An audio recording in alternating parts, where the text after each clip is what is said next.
సారాష్ గారు, sir first మీకు SKN గారికి కంగ్రాచులేషన్స్ అండి. Thank you sir, bro, thank you. నేను చూస్తే చాలా గర్వంగా ఉంది బ్రో. ఇక్కడ నుంచి వచ్చి పెద్ద ప్రొడ్యూసర్ అయ్యారు ఎస్కేఎన్. అయితే సాయిరాష్ గారు, సార్ ఫస్ట్ ఆఫ్ ఆల్ ఇంత చిన్న సినిమాగా స్టార్ట్ అయిన ఈ సినిమా చాలా స్ట్రగుల్ పడ్డారు, స్క్రిప్ట్కి చాలా డ్రాఫ్ట్లు చేశారు. ఇంత చిన్న సినిమాగా స్టార్ట్ అయిన సినిమా కమర్షియల్గా 100 కోట్ల దాకా వెళ్ళిపోయింది. అక్కడి నుంచి ఫిల్మ్ఫేర్ రావటం మామూలు విషయం ఏం కాదు. ఎట్లా అనిపిస్తుంది ఓవరాల్ జర్నీ చూసుకుంటే బేబీ? ఎక్కడో ఇది ఎక్స్పెక్ట్ చేసుకున్నాను సార్, అంటే నంబర్లు ఎక్స్పెక్ట్ చేయలేదు, కానీ ఐ థింక్ ఈ ఫిల్మ్ మాకు కలర్ ఫోటోతో ఒక కాన్ఫిడెన్స్ వచ్చింది సార్. కలర్ ఫోటోకి నేషనల్ అవార్డు రావటం అనేది, సో అందుకే బేబీ రైటింగ్ స్టేజ్లోనే సో అటు డబ్బులు రావాలి, ఇటు అవార్డులు సంపాదించాలని ఒక ఇది ఉంది.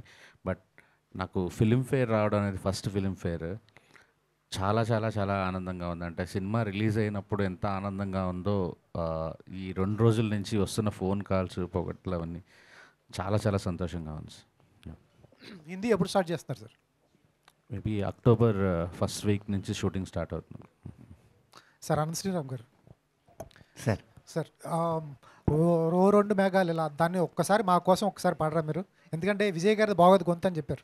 అంటే శ్రీరామచంద్ర గారు ఉండగా ఓ సారీ సారీ నేను పాడడం సారీ సార్, ఆయన ఇబ్బంది పెట్టినట్టు. మీ గొంతు కూడా బాగుంటుంది, డ్యాన్స్ కూడా బాగుంటుంది మీది, అందుకని అడిగాం. నేను చేసిన జిమ్నాస్టిక్స్ని మీరు డ్యాన్స్ అనుకుంటున్నారు చూడండి, అక్కడ మిమ్మల్ని ప్రశంసించాను. శ్రీరామ్ గారు, సార్ శ్రీరామ్ గారు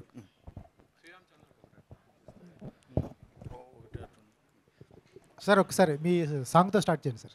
మాకు యాక్చువల్లీ ఫిల్మ్ఫేర్ రోజు ఇద్దరికి అవార్డులు రాగానే నేను అనంత శ్రీరామ్ గారు పక్కనే కూర్చున్నాం.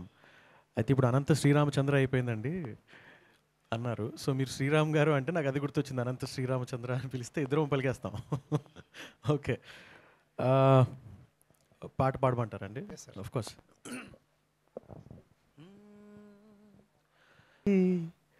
ప్రాయమా అరే ఈ లోకమే మాయమా. Thank you. వైష్ణవి గారు, మ్యామ్ ఈ సినిమా బేబీ తర్వాత మీ ట్రాక్ ఎక్కడికో వెళ్ళిపోతుంది అనుకున్నాం, మీరేంటి స్లోగా వెళ్తున్నారా లేకపోతే సెలెక్టివ్గా వెళ్తున్నారా?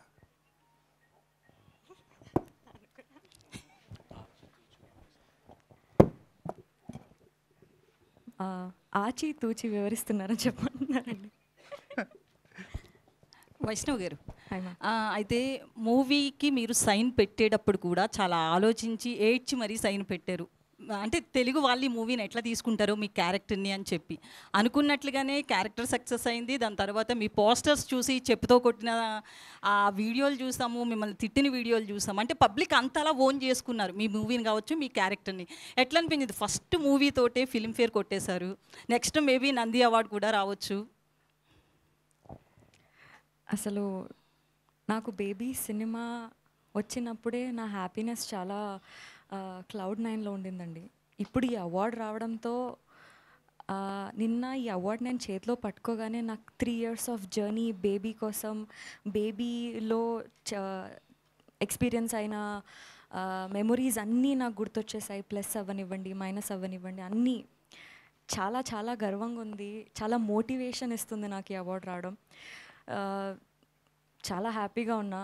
బట్ ఎస్, బేబీ సినిమాలో నా క్యారెక్టర్ నేను నిజంగా అంత బాగా చేయగలిగినానంటే నాకు వచ్చిన ఫీడ్ వల్ల, నాకు వచ్చిన మోటివేషన్ వల్ల. నాకు నిజంగా నేను బేబీ సైన్ చేసేటప్పుడు నా మీద నాకు నమ్మకం లేదు. బట్ నాకు రాజేష్ గారు, ఎస్కేఎన్ గారు నాకు పుష్ ఇవ్వడం వల్ల, నాకు నువ్వు చేయగలుగుతావన్న నమ్మకం, ధైర్యం ఇవ్వడం వల్ల నాకు అది హెల్ప్ అయ్యింది. అండ్ మీరందరూ ఆదరించడం వల్ల అది ఇవాళ డే వరకు వచ్చి ఈ అవార్డు నా చేతికి వచ్చేలా వచ్చింది. Okay, thank you. Sai Rajesh గారు, సో ఈ బేబీ మూవీని యాస్టీస్గా హిందీలో తీస్తున్నారా? ఏమన్నా కొంచెం చేంజెస్ ఉంటాయి? ఎందుకంటే ఇది తెలుగు వాళ్ళకి అది కల్చర్, అంటే మీరు తీసిన హీరోయిన్ క్యారెక్టర్ పరంగా అది ఒక స్టేజ్. బట్ బాలీవుడ్ దగ్గరికి వచ్చేటప్పటికి రొమాన్స్ విషయంలో కావచ్చు, ఆ క్యారెక్టరైజేషన్ విషయం అది లైటర్ వే అనిపించవచ్చు. సో స్క్రిప్ట్ పరంగా ఏమన్నా చేంజెస్ చేస్తున్నారా? ఆర్టిస్టుల డీటెయిల్స్ గురించి. లైటర్ వేన్ ఏం లేదండి, అంటే ఇక్కడ బేబీ టైంకి అంటే ఏవైతే ఇంటర్వెల్ బ్యాంగో, ప్రేమిస్తున్న సాంగో ఇంతకు ముందు కూడా వేరే కథల్లో ఉంటాయి అలాంటివి సీన్లు కూడా. సో ప్రజెంటేషన్ ఏంటి, మనం ముందు నుంచి ఏ మూడ్లో సినిమా సెట్ చేస్తున్నాము అనే దాన్ని బట్టే ఇంపాక్ట్ మారుతుంటుంది. యా, హిందీలో నార్త్ ఇండియాలో వచ్చేటప్పటికి ప్రాబ్లం ఏమవుతుందంటే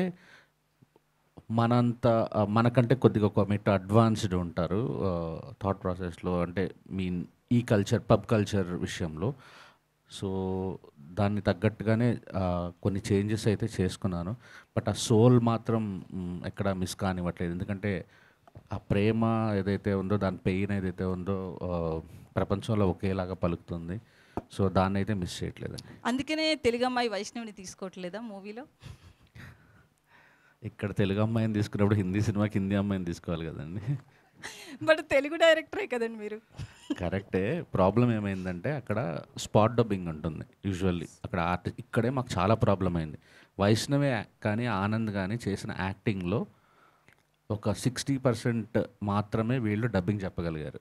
మొహమాటం లేకుండా చెప్తున్నా. డబ్బింగ్లో చాలా వాళ్ళు ఏదైతే యాక్టింగ్ చేశారో స్పాట్లో, దానిలో ఉన్న బ్యూటీ మేము డబ్బింగ్లో తీసుకురాలేకపోయాను. అక్కడ ఖచ్చితంగా స్పాట్ డబ్బింగ్ చేయాలి. సో అక్కడ యాక్టర్స్నే మ్యాక్సిమం ప్రయత్నిస్తున్నాం. సో ఎస్కేఎన్ గారు అండి. హాయ్ అండి. అయితే తెలుగు ప్రొడక్షన్ హౌసెస్కి బాలీవుడ్కి కొంచెం చేంజెస్ ఉంటాయి. సో ఎలా అనిపిస్తుంది ఈ ఇండస్ట్రీకి ఆ ఇండస్ట్రీకి చేంజ్ మీకు? లేదండి, ఇందులో అరవింద్ గారు ఉన్నారు. ఆయన హిందీలో సినిమాలు చేశారు. సో అక్కడ లోకల్ ఉన్న వాళ్ళతో అసోసియేషన్ ఉంది. సో చేంజెస్ ఏమీ లేదండి. అంటే ఏం లేదు అక్కడ ఆ కల్చర్. ఎందుకంటే నేను కేతార్ట్స్లో ఉన్నప్పటి నుంచి గజని ఈ సినిమాలో ప్రమోషన్స్ అయితే అన్నీ ఇన్వాల్వ్ అయ్యాను కాబట్టి నాకు కొత్తగా వేరే ఏలియన్ థింగ్ ఏం లేదు. సో అలవాటు పడ్డట్టే ఉందండి. కొత్త ప్రాసెస్లో కొన్ని చేంజెస్ ఉన్నాయి తప్ప. So there is nothing major different. ఏదండి ఇంకా అదేమి బడ్జెట్స్ అంటే మొత్తం ఆర్టిస్టులు అన్నీ అయిన తర్వాత బడ్జెటే వర్క్ అవ్వట్లేదండి. ఎంతైనా డైరెక్టర్కి ఫ్రీడమ్ ఇచ్చారు ఆయన, ఎంతైనా ఖర్చు పెట్టమన్నారు. సమర్థవంతుడైన క్యాప్టెన్ అది ఉంటే డబ్బుల గురించి ఆలోచించిన అవసరం లేదు. సాయి రాజేష్ గారు సార్, అంటే సినిమా నా ఫీలింగ్ ఏంటంటే మీ సినిమా మీ తర్వాత ఎక్కువ అర్థమైంది నాకే అనిపించింది అప్పట్లో. Correct sir. మనం కూడా చాలా ఎక్కువ మాట్లాడుకుందాం సినిమా గురించి. పెద్ద సినిమా గురించి మాట్లాడడానికి ఏం లేదు, చాలా మాట్లాడుకుందాం. మీరు చాలా చోట్ల చెప్పగలిగారు. Only I want to wish you, congratulate you. చాలా స్ట్రగుల్ పట్టి ఇక్కడ దాకా వచ్చారు. I wish you all the best హిందీకి కూడా. Thank you sir. మీకు ఫస్ట్ ఇంటర్వ్యూ ఇచ్చింది మీకే. నేను సినిమా రిలీజ్ అయిన తర్వాత మీ ద్వారానే నేను చాలామందికి క్లియర్ చేసుకోగలిగాను. నా డౌట్ మిర్చి నైన్కి మీకు కృతజ్ఞతగా ఉండాలి నేను. ఎందుకంటే చాలా చాలా చాలా మీకు తెలుసు, మొదటి వారం రోజులు అలా దద్దరిల్లిపోయింది social media. So you are one of the person who supported me at that time. Thank you so much. Thank you అండి. ఎస్కేఎన్ గారు సార్, ఇక్కడి నుంచి వచ్చారో అక్కడ దాకా వెళ్ళి ఇప్పుడు మళ్ళీ బాలీవుడ్ అంటున్నారు. సార్ ఆల్ ది బెస్ట్ అండి. Thank you sir. Thank you so much. Vaishnavi గారు హాయ్ అండి. I'm Babitha from big TV.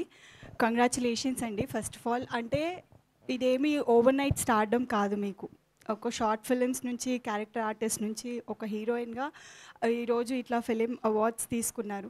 So అయితే నెక్స్ట్ ప్రాజెక్ట్స్ చేయాలనుకునేవి ఇప్పుడే చెప్పారు, ఆచితూచి చేస్తాను అని చెప్పేసి. సో ఒక తెలుగు అమ్మాయిగా ఒక తెలుగు ఇండస్ట్రీని రిప్రజెంట్ చేస్తూ మీరు సినిమాలు చేయాలి. సో ఎట్లాంటి స్క్రిప్ట్స్ని చూస్ చేసుకోవాలి అని అనుకుంటున్నారు ఫర్దర్గా? First of all thank you. ఇప్పుడు నేనేం పర్సనల్గా ఇట్లాంటి సినిమాలు అలాంటి సినిమాలను పెట్టుకోలేదు. బికాజ్ ఇప్పుడే స్టార్ట్ అయింది నా జర్నీ. చాలా నేర్చుకోవాలి, చాలా చూడాలి, చాలా ఆపర్చునిటీస్ నేను ఫేస్ చేయాలి. సో అలా నేర్చుకుంటూ ముందుకు వెళ్దాం అనేదే ప్లాన్లో ఉన్నాను నేను. Congratulations and we are very proud of you. Thank you so much అండి. సాయి రాజేష్ గారు, సో కంగ్రాచులేషన్స్. Thank you. చాలా హ్యాపీగా ఉంది. ఎందుకంటే ఒక చిన్న సినిమాని ఈ రేంజ్ వరకు తీసుకెళ్లారు. అండ్ ఇప్పుడు హిందీలో మీరు చేస్తున్నారు కదా ఇదే సినిమా. ఈ సినిమాకి విజయ్ బల్గునిన్ గారి మ్యూజిక్ అయినా లేదంటే అక్కడ లోకల్ మ్యూజిషియన్స్ని చూస్తున్నారా? లేదండి, విజయ్ బుల్గానిన్ గారు చేయట్లేదండి. ఎందుకండి? ఎందుకంటే విజయ్ బుల్గానిన్ గారికి ఇస్తే ఇంకో 3 ఏళ్ల తర్వాతే వస్తుంది మ్యూజిక్, కాబట్టి ఆయన అంత బిజీగా ఉన్నారు ప్రస్తుతం ఇక్కడ తెలుగు సినిమాలతో. సో అంటే ఫిలింలో ఆ ఫ్లేవర్ ఆయనకి బాగా తెలుసు కదా, సో ఆయన చేస్తే ఇంకా బాగుంటుందేమోనని చాలామంది ఒపీనియన్. లేదు, మేము ఆల్రెడీ ప్రొడక్షన్ ఫిలిమ్స్ చేస్తున్నాము. సార్ ఆ ఫిల్మ్లో ఆ ఫ్లేవర్ నాకన్నా రాజేష్ గారికి తెలుసు సార్, ఆ ఫ్లేవర్ మేము అందరం చేసాం. ఓకే, ఎవరిని చూస్ చేసుకుంటున్నారండి హిందీలో? లేదు, ఆల్రెడీ అంటే ఒకేసారి కాస్ట్ అండ్ క్రూ డీటెయిల్స్ అంతా ఒకేసారి ప్రకటిద్దామని. బట్ ఏం లేదు, విజయ్ ఇక్కడ చాలా బిజీ ఉన్నాడు. నాకు ఏంటంటే ఆ టైంకి, బేబీ టైంకి కూడా నా కోసం టైం స్పెండ్ చేసి మ్యూజిక్ ఒక విషయంలో మాత్రం నాతో ట్రావెల్ అయ్యే ఒక పర్సన్ కావాలనుకొని నేను విజయ్ని సెలెక్ట్ చేసుకున్నాను. సో అక్కడ కూడా నాకు అలా సపోర్ట్ చేసి అక్కడ మ్యూజిక్, ఇక్కడ మనం హిందుస్థానీ మ్యూజిక్కి సంబంధించి ఒక గ్రిప్ ఉన్న ఒక ఎక్స్పీరియన్స్డ్ పర్సన్తోనే వెళ్తున్నారండి. అండ్ ఎస్కేఎన్ గారికి సోషల్ మీడియాలో ఒక సపరేట్ ఫ్యాన్ బేస్ ఉంది, అంటే ఈక్వల్ టు హీరోస్. సోషల్ మీడియాలో ఆయన వీడియోస్ వస్తాను, నేను సాయి రాజేష్ గారితో మాట్లాడుతున్నాను. హీరోలు డేట్లో సో ఆయనకి శ్రీరామచంద్ర గారు ఒక రికార్డింగ్ మధ్యలోంచి వచ్చారు, ఆయన వెళ్తారు, మనం కొనసాగిద్దాం. Thank you brother. Okay brother, okay brother, okay. Sai Rajesh గారు, సోషల్ మీడియాలో ఆయనకి సపరేట్ ఒక బేస్ ఉంది, సో ఆయన ఏమైనా చూస్ చేసుకుంటారా యాక్టర్గా? నాకు మొన్న ఒక డైరెక్టర్ కథ చెప్పారండి యాక్చువల్లీ. దాంట్లో సెకండ్ లీడు అలా అతను నెరేషన్ ఇస్తుంటే నాకు ఎస్కేఎన్ కనిపించారు అన్నమాట. నేను ఇమీడియట్గా డైరెక్టర్ చెప్పాను, నువ్వు ఎందుకు ఎస్కేఎన్ ఇంట్రడ్యూస్ చేయకూడదు యాక్టర్గా అని చెప్పేసి. అంటే ఇప్పుడు ఎస్కేఎన్ గారిని బిగ్ స్క్రీన్లో చూడబోతున్నాం అన్నమాట.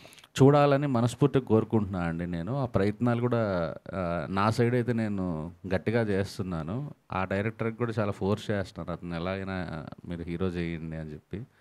చూద్దామండి ఎవరు ఎలా అవుతారో తెలియదు. Okay sir. ఎస్కేఎన్ గారు, సో ఒక ప్రొడ్యూసర్, ఒక జర్నలిస్ట్గా, ఒక పిఆర్గా, ఒక ప్రొడ్యూసర్గా, ఇప్పుడు ఒక పాన్ ఇండియా ప్రొడ్యూసర్గా, నెక్స్ట్ హీరోగా ఎలా ఉంది ఈ జర్నీ? హీరో కాదండి, ఆయన క్యారెక్టర్ అండి. అది ఇంకా నేను చేయలేదు, అంటే ఆ క్యారెక్టర్లో కొంచెం శాడిజం షేడ్స్ ఉంటాయి, సో అందుకని నా క్యారెక్టర్ చూశాడంట ఆయన. చెప్పాను అప్పుడే, వైష్ణవి నువ్వు చేస్తే ఆ క్యారెక్టర్ చేస్తానని చెప్పా. వైష్ణవి బిజీగా ఉందన్నది, సో ఆ క్యారెక్టర్ ఏం ప్రజెంట్ చేయట్లేదండి. నెక్స్ట్ అలాంటి అవకాశం ఏమైనా వస్తే చెప్తాను. మీ ఫ్యాన్స్కి ఫీస్ట్ ఇవ్వబోతున్నారు అనమాట? ఫ్యాన్స్ అనేది అది కాదండి, ఎందుకంటే నేను ఎక్కువ చిరంజీవి గారితోనూ, కళ్యాణ్ గారితోనూ, చరణ్ గారితోనూ, బన్నీ గారితోనూ, మొత్తం మెగా ఫ్యాన్స్తో, ప్రభాస్ గారు, రవితేజ, ఇంతమంది హీరోలతో పిఆర్గా పనిచేయబట్టి వాళ్ళ ఫ్యాన్స్ అందరూ నాకు ఓన్ చేసుకుంటుంటారు.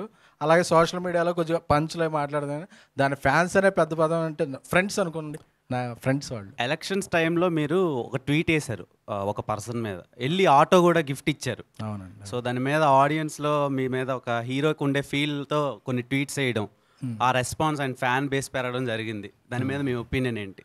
నాకు కళ్యాణ్ గారు అంటే నాకు చాలా బాగా ఇష్టం.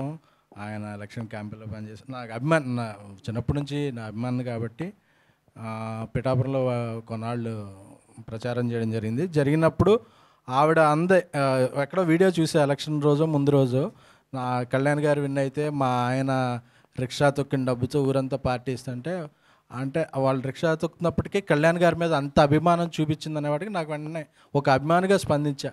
నిజం కళ్యాణ్ గారు ఇస్తే రిక్షా వద్దమ్మా, ఆటో ఇస్తాను నేను అని చెప్పి. సో అది ఎక్కువ మంది అందరికీ తెలిసేలా ఇవ్వకూడదు, ఏదో ఇచ్చాం కాబట్టి అది పబ్లిసిటీ అనుకున్నాం. కానీ కాకపోతే కొంతమంది ఏమన్నారంటే ఇది తెలియకపోతే మీరు ఇవ్వలేదు అనుకుంటారని ట్వీట్ చేసి అని ఆ రోజు మీడియా సమక్షంలో ఇవ్వడం జరిగింది. So it's a feeling between fans. SKN గారు హాయ్ సార్. ఎక్కడ సార్? సార్ సార్ మీరు చూస్తే ఒక బిగ్ ఇన్స్పిరేషన్ సార్ ఒక రకంగా. Thank you sir.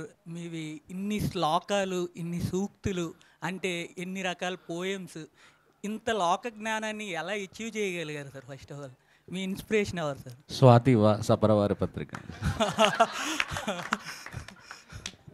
అందులో మధ్య పేజీ మా నాన్నగారండి. మా నాన్నగారు చిన్నప్పటి నుంచి దైవభక్తులు. సో ఇంట్లో మాకు ఒక హాఫ్ అన్ అవర్ 1 అవర్ పాటు పూజ చేసేవాళ్ళు. సో ఒక బ్రాహ్మణ కుటుంబంలో ఎలా ఉంటుందో మా ఇంట్లో అట్మాస్ఫియర్ అలాగుండేది. సో అప్పటి నుంచి నాకు ఆ శ్లోకాలు, ఆ నవగ్రహ శ్లోకాలు అన్నీ బుక్కులు ఇచ్చేవారు అనమాట. సో చిన్నప్పుడు అన్ని పుస్తకాలతో పాటు ఆ పుస్తకాలు కూడా చదివి శ్లోకాలు అన్నీ వచ్చేసినాయి. Okay sir. Thank you. Anant Sriram గారు, సార్, పుష్కర కాలం తర్వాత మళ్ళీ ఫిల్మ్ఫేర్ అందుకున్నందుకు కంగ్రాచులేషన్స్. ధన్యవాదాలు. అంటే ఏంటి ఇంత గ్యాప్ ఎందుకు వచ్చింది అనుకోవచ్చు. అలాగే ఇంకా నంది అవార్డ్స్ కూడా రావట్లేదు, లాస్ట్ 5 yearsలో ఎవరికి ఇవ్వలేదు. దాని మీద మీ ఏమంటారు? ఒకటి, అవార్డ్స్కి ఇది ప్రాతిపదిక అని తెలిస్తే ఎక్కువ అవార్డులే వస్తాయండి అందరికీ. ఒక్కొక్క సంవత్సరం ఒక్కొక్క న్యాయ నిర్ణేతల బృందం ఒక్కొక్క ప్రాతిపదిక మీద వెళ్తూ ఉంటుంది కాబట్టి ఒక్కొక్కసారి అవార్డులు మనం మంచి పాటలు రాసినా రాకపోవచ్చు, అంత గొప్ప పాటలు రాయకపోయినా రావచ్చు, అవి మనం చెప్పలేం. కాకపోతే ఎప్పుడు ఈ 12 సంవత్సరాలు అన్నారు చూడండి, అది ఇంపార్టెంట్. మనం ప్రయాణాన్ని ఆస్వాదించాలి కానీ గమ్యాన్ని కాదు. ఎందుకంటే గమ్యం చేరేది ఒక్క క్షణమే కదా, అది గమ్యాన్ని చూసేది ఆ క్షణమే. కానీ ఈ ప్రయాణం గంటల పాటు సాగుతుంటుంది. ఆ ప్రయాణాన్ని ఆస్వాదించగలిగితే ఈ అవార్డులు, కలెక్షన్స్, డబ్బులు, ప్రశంసలు ఇవన్నీ కూడా మధ్యలో మజిలీలుగా వస్తాయి. మన తీరాన్నే మన ప్రయాణాన్నే మన తీరం చేసుకుంటే విజయం అనేది ఎప్పుడు మనకి కో పాసెంజర్ లాగా మనతోనే ఉంటుంది. All the best. Sai Rajesh గారు, సరిగ్గా నెల రోజుల ముందు అంటే July 5th మీరు ఫేస్బుక్లో ఒక పోస్ట్ పెట్టారు. ఒక అభిమాని కోరిక మేరకు వాళ్ళ ఫ్రెండ్ ఇంటికి వెళ్ళాను, అక్కడ చికెన్ గారెలు పెట్టారు, కానీ సమంతతో ఫోటో ఇప్పించండి అని అడిగారు. ఏంటి సార్ అది? అంటే యాక్చువల్లీ కొంత కల్పితం ఉంది, కొంత నిజంగా నాకు ఎయిర్పోర్ట్లో కలిసి నేను ఏదో గారెలు తినడం అదంతా ఊరికే పెట్టాను. కానీ నాకు ఎయిర్పోర్ట్లో ఒక 4-5 ఒక ఫ్యామిలీ ఫొటోస్ దిగిన తర్వాత అతను సమంత గారి సినిమా డైరెక్టర్, చాలా ఇష్టం నిజంగా అతనికి. ఓ బేబీ అంటే చాలా ఇష్టం అతనికి. ఇప్పటికీ ఓ బేబీ ఫ్యాన్స్ ఎవరైతే ఉన్నారో వాళ్ళు, వాళ్ళకి ఆ సినిమా మీద లవ్తో నేను ఆ సినిమా డైరెక్ట్ చేసేవాళ్ళు చాలామంది కనిపిస్తూ ఉంటారు నాకు. సో నాకు తెలియకుండా ఆ రోజు కొద్దిగా ఏదన్నా ఆ ఎయిర్పోర్ట్లో రాసిందంటే ఏం ఫన్ ఏ ఉండదని కొద్దిగా ఇలా కలిపి రాశాను. కానీ అదే రోజు ఓవేవి రిలీజ్ అయ్యి 3 సంవత్సరాలు 4 సంవత్సరాలు అయినట్టు. ఒక గ్రేట్ ఫిలిం ఓ బేబీ అనేది. సో హ్యాపీ అనిపించింది నందిరెడ్డి గారు ఆవిడ స్పందించిన తీరు కానీ అంతా. వాళ్ళ కోరిక మేరకైనా సమంత గారితో సినిమా చేస్తారు? తప్పకుండా సార్. అంటే నేను ఒక సినిమా తీయడానికి 2-3 ఏళ్ళు పడుతుంది. ఖచ్చితంగా ఆలోచిస్తాను కథ ఆలోచిస్తాను. ఎస్కేన్ గారు, హాయ్ అండి. హాయ్ అండి. ఇది ఏపీలో ఇది నంది అవార్డ్స్ 5 years నుంచి ఇవ్వలేదు. ఇప్పుడు పవన్ కళ్యాణ్ గారు అక్కడ ఉప ముఖ్యమంత్రిగా ఉన్నారు. అవార్డ్స్ విషయం ఎంతవరకు వచ్చింది ఏంటండి? అంటే అడ్మినిస్ట్రేషన్ సైడ్ ఏం జరుగుతుందో నాకు తెలియదండి. ఒకసారి అప్డేట్ కనుక్కుంటే ప్రయత్నిస్తాను. అంటే యాక్చువల్గా ఇక్కడ తెలంగాణలో కూడా స్టాప్ అయిపోయినాయి కదా. 2 రాష్ట్రాల ప్రభుత్వాలు త్వరగా అంటే వీలైనంత ఇదిగా వాళ్ళ వెసులుబాటు చూసుకుని నంది అవార్డులు స్టార్ట్ చేయడం మళ్ళీ చేస్తే కళాకారులకి, టెక్నీషియన్లకు కూడా ఒక మంచి ఉత్సాహవంతంగా, ఎంకరేజ్మెంట్గా ఉంటుందనేది నా పర్సనల్ ఒపీనియన్. ఓకే అండి, విషయాలు. వైష్ణవి గారు, yeah, I'm Anjali. First of all congratulations. And me first movie కావచ్చు, సెకండ్ మూవీ కావచ్చు, అండ్ బిఫోరే మేము మిమ్మల్ని చూస్తూ ఉన్నా. మీ అంటే 70mm తీసుకున్న 2 సినిమాలు super hit. And first thing ఏంటి అని అంటే, లైక్ మీరు ఒక స్టోరీ విన్నప్పుడు నేను అబ్జర్వ్ చేసింది ఏంటంటే విమెన్ సెంట్రిక్ ఎక్కువగా ఉంటుంది. బేబీ కావచ్చు, అండ్ అలాగే love me if you dare కావచ్చు. సో అలాగే ఏదైనా కథ వింటున్నప్పుడు పర్టికులర్గా మీరు నోటీస్ చేసే పాయింట్స్ ఏంటి? నరేషన్ అప్పుడు ఫస్ట్ పాయింట్, ఆ క్యారెక్టర్ నేను చేయగలుగుతానా అన్న నమ్మకం వచ్చిందంటే ఎస్ నేను చేసేస్తా. బట్ ఇప్పుడు ఛాలెంజింగ్ క్యారెక్టర్స్ అంటారు కదా, అవి చేయడానికి చాలా ఇంట్రెస్ట్ అండ్ చాలా మంచిగా అనిపిస్తుంది. సో యాక్చువల్లీ యాడ్ అంజలి క్వశ్చన్కి యాడ్ చేస్తున్నాను. యాక్చువల్ మీరు ఇనీషియల్ స్టేజ్లోనే ఫిమేల్ సెంట్రిక్ క్యారెక్టర్స్ రావడం అన్నదే పెద్ద challenge. So how you feel దానికి? 1, 2 లైక్ ఫస్ట్ మూవీ కానీ సెకండ్ మూవీ కానీ 2 మీ చుట్టూరునే కథ తిరుగుతూ ఉంటుంది. సో హౌ యూ ఫీల్ ఇలాంటివన్నీ యాజ్ ఏ ఫస్ట్ అటెంప్ట్లోనే మీకు రావడం? ఐ ఫీల్ వెరీ బ్లెస్డ్ అండి. It is all because of 2 great people here. One is my director Sai Rajesh గారు అండ్ ఎస్కేన్ గారు.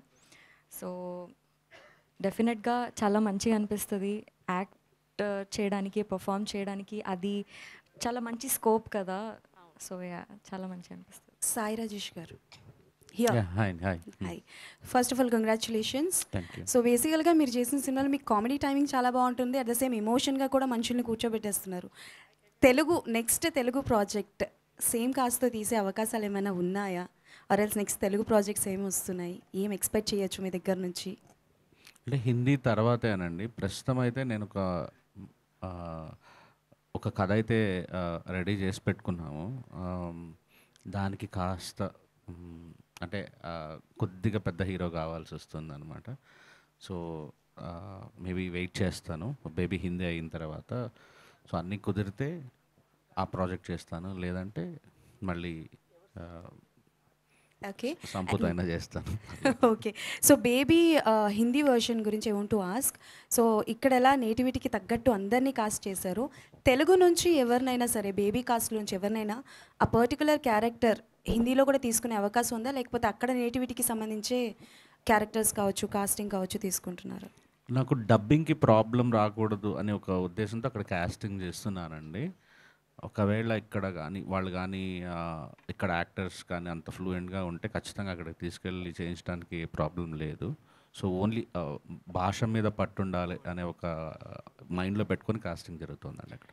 రాజేష్ గారు, అంటే బేబీ సక్సెస్ అయిన తర్వాత మా దగ్గర ఇలాంటి స్టోరీస్ చాలా ఉన్నాయి, మేము ఇంకా చాలా చేస్తామని చెప్పేసి ఒక పోస్ట్ ట్వీట్ సంథింగ్ నేను చూశాను. అయితే దీని తర్వాత ఇమీడియట్గా హారిక, దేత్తడి హారికతోటి శోభన్ తోటి మీరు ఒకటి ఏదైతే సినిమా పోస్టర్ రివీల్ చేశారో, మరి ఆ మూవీ అప్డేట్ ఏంటండి? అంటే ఇప్పుడు హిందీ దాని మీద ఎక్కువ ఫోకస్ చేశాను అన్నారు కదా, సో ఇదేమన్నా డిలే ఉంటుందా లేదంటే? ఏది డిలే ఉంటుందండి. 3 సినిమాలు ఒకటేసారి మొదలవుతున్నాయి. యాక్చువల్లీ మూడిటికి మ్యూజిక్ అయిపోయింది కంప్లీట్గా. సో నాకు లక్కీ ఏంటంటే నాకు బేబీలో ఎవరైతే హెల్ప్ చేశారో అది ఆనంద్ సినిమాకి డైరెక్టర్గా వర్క్ చేస్తున్నాడు. సో గత 10 ఏళ్ళుగా నాతో ట్రావెల్ అయ్యి బెస్ట్ డెబ్యూ డైరెక్టర్ గెలుచుకున్న సుమన్ పాతూరి నా బెస్ట్ ఫ్రెండ్, తను హారిక సినిమా హ్యాండిల్ చేస్తున్నారు.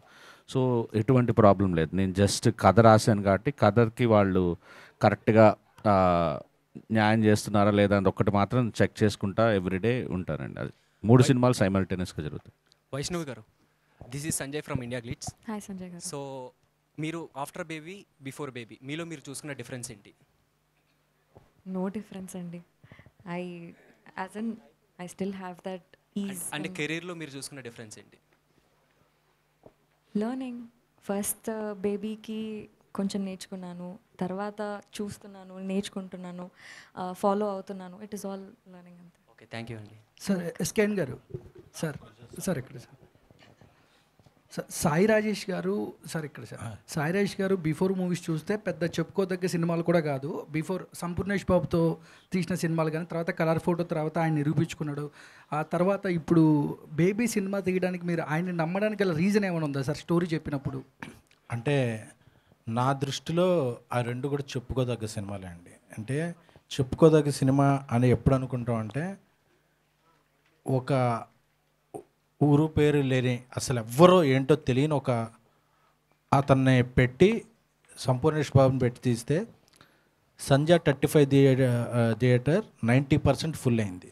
సో మనం ఎంతోమంది చెప్పుకోదగ్గ ఆర్టిస్టులు అనుకున్న వాళ్ళవి కూడా సంజయ్ థియేటర్ ఈరోజు మార్నింగ్ షో హాఫ్ కూడా ఫుల్ కాని రోజుల్లో ఆయన చేసిన ఎవ్వరు తెలియని సినిమాకి ఒక జోనర్ క్రియేట్ చేశాడు. సో తనలో నేను ఒక క్రియేటర్ని చూశాను. ఎందుకంటే తనకి ఆర్టిస్టులు దొరికినప్పుడు ఎవరైనా సినిమా చేస్తారు, ఆర్టిస్టులు ఎవరు దొరికినప్పుడు ఒక ఆర్టిస్ట్ని క్రియేట్ చేసిన క్రియేటర్ సాయిరాజ్ గారు. అలాగే కొబ్బరిమట్ట అనే సినిమాకి నేను వేరే ఎవరితో కంపేర్ చేయకూడదు, కానీ ఆ సీజన్లో వచ్చిన వాళ్ళలో క్రాస్ రోడ్స్లో హైయెస్ట్ డేస్ హౌస్ఫుల్ అయిన సినిమా కొబ్బరిమట్ట. సో మనం ఏంటంటే ఒక రిప్యూటెడ్ ఆర్టిస్ట్తో చేసినప్పుడు ఆ డైరెక్టర్లు మనం గొప్పగా చూస్తుంటాం ఆ సినిమాలు ఆడకపోయినా, ఎందుకంటే మన ఫోకస్ అటు ఉంటుంది. బట్ నా ఇదే ఎలా ఉంటుందంటే, నాదే కాదు ఎవరికైనా సినిమా ఎలా తీశారు, ఎవరితో తీసి ఎలా సృష్టించారు అనేది నేను చూడబట్టే బేబీ నాకు వచ్చింది. ఎందుకంటే Sai Rajesh much more talented than Hrudayakaleyam Kobbarimatta అనేది ఆయన చూసిన హృదయకాలం చూసి అనుకున్నాను. ఎందుకంటే అక్కడ ఎవరన్నా ఒక రిప్యూటెడ్ ఆర్టిస్ట్ని పెట్టి ఆ కామెడీ తీస్తే అది అందరిలో ఒకడైపోయేవాడు. అందరిలో ఒకటిగా ఎందుకు అతను నిలబడ్డాడంటే ఒక జోనర్ని క్రియేట్ చేశాడు. సో నాకు బేబీకి నేను ఎంత రెస్పెక్ట్ ఇస్తానో హృదయకాలానికి అంతే రెస్పెక్ట్ ఇస్తాను. సార్ మీరు ఇండస్ట్రీకి రావడానికి చిరంజీవి గారు ఒక ఇన్స్పిరేషన్ అయితే, ఇండస్ట్రీలో మీకంటూ వెన్నుదన్నుగా అల్లు అరవింద్ గారు మీకు నిలబడడం జరిగింది సార్. కానీ ట్విట్టర్లో కానీ బయట కానీ సోషల్ మీడియాలో కానీ అల్లు అర్జున్ గారు నంద్యాల ఇన్సిడెంట్ ఆయన వెళ్ళడం ఆయన విషయంలో కరెక్ట్ అవ్వచ్చు, బట్ ఫ్యాన్స్ అల్లు అర్జున్ గారు అవ్వచ్చు, కళ్యాణ్ గారి ఫ్యాన్స్ అవ్వచ్చు, కొంచెం వారైతే నడుస్తుంది సార్. మిమ్మల్ని అంటే మీ దాకా మీ కామెంట్స్ కానీ అల్లు అర్జున్ గారు వెళ్ళడం కరెక్టేనా అన్నట్టు కూడా కొన్ని వార్తలు వస్తున్నాయి సార్. దాని కన్క్లూజన్ ఏమైనా ఇస్తారు? ఈ విషయంలో పెద్దలు బన్నీ గారికి అత్యంత సన్నిహితులైన బన్నీవాస్ గారు చాలాసార్లు దీన్ని క్లారిఫై చేశారు. సో నేను దాన్ని వేరే విధంగా క్లారిఫై చేయను. బట్ ఒక మెగా అభిమానిగా నేను ఫ్యామిలీలో ఉన్న అందరు హీరోలని అభిమానిస్తాను. నాకు అందరూ ఇష్టం. నాకు చిరంజీవి గారు అంటే చాలా ఇష్టం. అల్లు అర్జున్ గారితో నాకు పర్సనల్ రిలేషను జర్నీ ఉంది. సో ఇలాంటివన్నీ మనం ఆ రోజు మాట్లాడుకుంటానే బాగుంటాయి, కానీ లాంగ్విటీలో అందరూ బాగుండాలి, అందరూ కలిసి ఉంటారు అనేదే ఒక అభిమానిగా నా ప్రగాఢ నమ్మకం, నా కోరిక కూడా. వైష్ణవి గారు, లాస్ట్ క్వశ్చన్, వైష్ణవి గారు, సో మీరు బేబీ కానీ దాని ముందు సాఫ్ట్వేర్ డెవలపర్ కానీ, సో అబ్బాయిలందరికీ ఒక అందాల రాక్షసిగా మారిపోయారు కదా. ఈ నేమ్ ఏదైతే ఉందో అందాల రాక్షసి అని, అబ్బాయిలు నిజంగా అంటే కోపంతో కాదు మిమ్మల్ని ఊహించుకుంటూ వాళ్ళ గర్ల్ ఫ్రెండ్స్ ఊహించుకుంటూ మిమ్మల్ని తిట్టడం కానీ, ఈ ట్రోల్స్ని హౌ యూ విల్ ఫేస్ అంటే ఎలా తీసుకుంటున్నారు? What's your secret about taking these trolls అంటే ఏం చెప్తారు? ట్రోల్స్ అవన్నీ అంటే పాజిటివ్గానే తీసుకున్నాను. నాకు ఫర్ ఎవర్ ఇంకా వైష్ణవి కంటే ఎక్కువ కూడా బేబీ అనే ట్యాగ్ వచ్చేసింది. అది I'm so happy for that.